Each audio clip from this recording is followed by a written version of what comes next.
Cerita berawal dari sini, ketika malam itu tepatnya pukul 10 malam, terjadi sekitar tahun 1996 silam.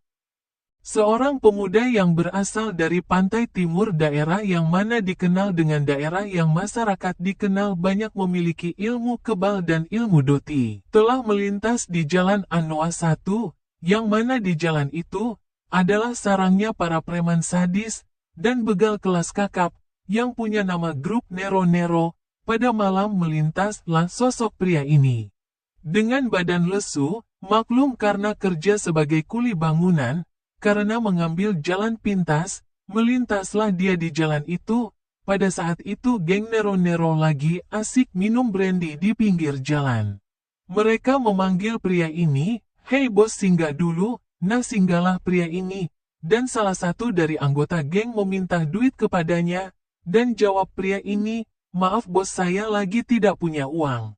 Dan kemudian meminta lagi, "Bos, kalau rokok ada?" Jawab pria ini, "Maaf bos, si lagi tidak punya rokok." Jawab si anggota geng, "Sungguh miskin dirimu ini, sudah jelek dan tidak punya uang." Spontan si pria misterius ini langsung naik pitam, mungkin efek dari kecapean. Hingga emosinya tidak terkontrol, dia mengatakan, "Hei bos, mana tuaka kalian di sini?" Yang kalau bahasa Kaili tuaka itu adalah pemimpin. Anggota geng mengatakan mau perlu apa dengan dia. Pria tersebut menjawab, "Saya jauh berjalan kaki, dan saya sangat lelah. Kerja seharian kalian seenaknya minta duit ke saya, kemudian menghina saya. Apa yang kalian inginkan, akan saya kabulkan." Dan segera pria tersebut mendaratkan bogem mentah ke salah satu anggota geng itu, dan seketika itu pula terlempar beberapa meter ke belakang. Dan spontantitas para anggota geng, yang sedang asik duduk minum dan bermain gitar itu, yang diperkirakan sekitar 10 orang mengeroyok si pria itu. Mereka memukul pria itu membabi buta, memukul dengan gitar, dengan botol minuman, dengan batu, serta kayu yang ada di dekat mereka.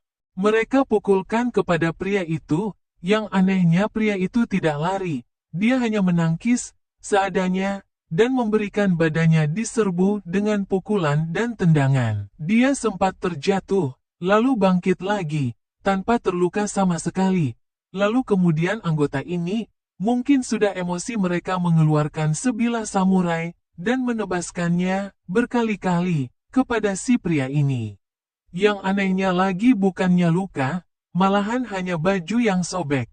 Dan dari situlah terjadilah perkelahian 10 orang melawan 1 orang. Anggota geng yang menggunakan alat, si pria hanya menggunakan tinju dan tendangan, dan menumbangkan 10 orang ini, dan salah satu dari mereka memanggil anggota lainnya, dan kemudian datang beramai-ramai.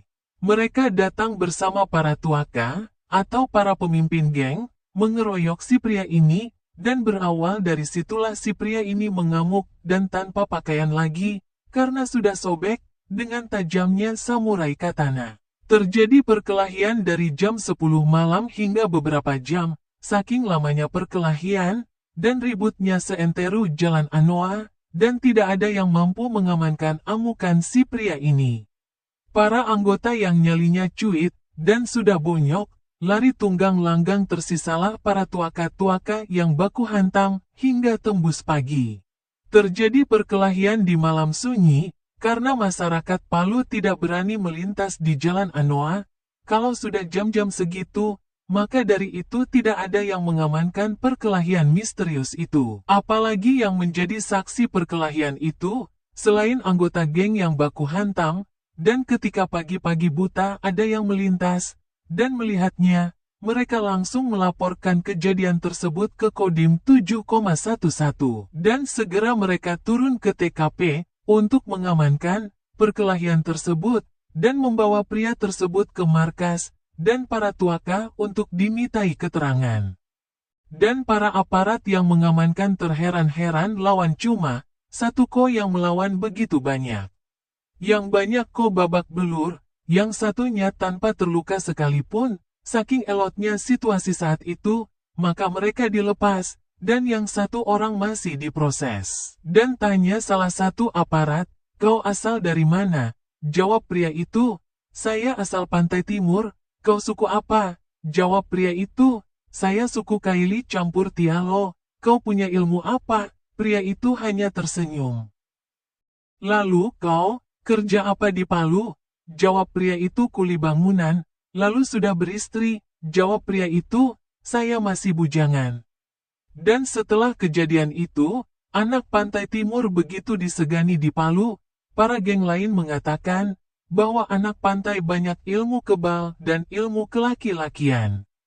Khususnya Pantai Timur, Kabupaten Parigi Motong, Provinsi Sulawesi Tengah. Like, komen, dan subscribe bila kamu suka cerita ini.